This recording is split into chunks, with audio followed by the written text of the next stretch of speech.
നബിവചനം. പ്രവാചകനോട് ഒരാൾ ചോദിച്ചു, ദൈവത്തിന് ഏറ്റവും കൂടുതൽ പ്രിയപ്പെട്ടവർ ആരാണ്? ഏതെല്ലാം കർമ്മങ്ങളാണ് ദൈവത്തിന് ഏറ്റവും കൂടുതൽ ഇഷ്ടപ്പെട്ടത്? അപ്പോൾ നബി പറഞ്ഞു, ജനങ്ങൾക്ക് ഏറ്റവും കൂടുതൽ സേവനങ്ങൾ ചെയ്യുന്നവരാണ് ദൈവത്തിന് ഏറ്റവും പ്രിയപ്പെട്ടവർ. അവന് ഏറ്റവും ഇഷ്ടപ്പെട്ട പ്രവർത്തനങ്ങൾ എന്നത് മറ്റൊരാളെ സന്തോഷിപ്പിക്കലാണ്, മറ്റൊരാളുടെ വിഷമതകൾ ദൂരീകരിക്കലാണ്, കടം വീട്ടിക്കൊടുക്കലാണ്, ഒരാളുടെ വിശപ്പകറ്റലാണ്. ദൈവത്തിന് ഏറ്റവും ഇഷ്ടപ്പെട്ട കർമ്മങ്ങളും പ്രവർത്തനങ്ങളും ഏതൊക്കെയാണെന്ന് വിശദീകരിക്കുന്ന ഇനിയും ധാരാളം നബിവചനങ്ങളുണ്ട്.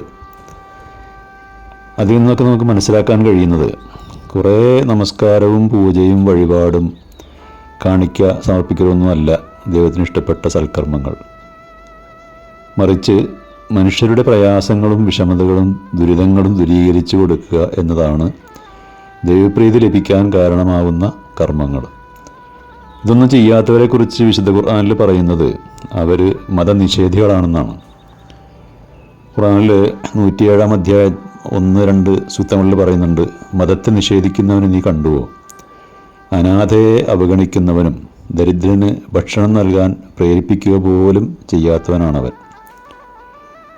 പരലോകത്ത് നരകശിക്ഷയ്ക്ക് വിധിക്കപ്പെടുവാനുള്ള കാരണങ്ങളിൽ ഒന്നായി ഖുർആൻ പറയുന്നത് ഇങ്ങനെയാണ്: അവൻ മഹോന്നതനായ ആ ഏകദൈവത്തിൽ വിശ്വസിച്ചിരുന്നില്ല, അഗതികൾക്ക് ആഹാരം നൽകാൻ പ്രേരിപ്പിക്കുക പോലും ചെയ്തിരുന്നില്ല.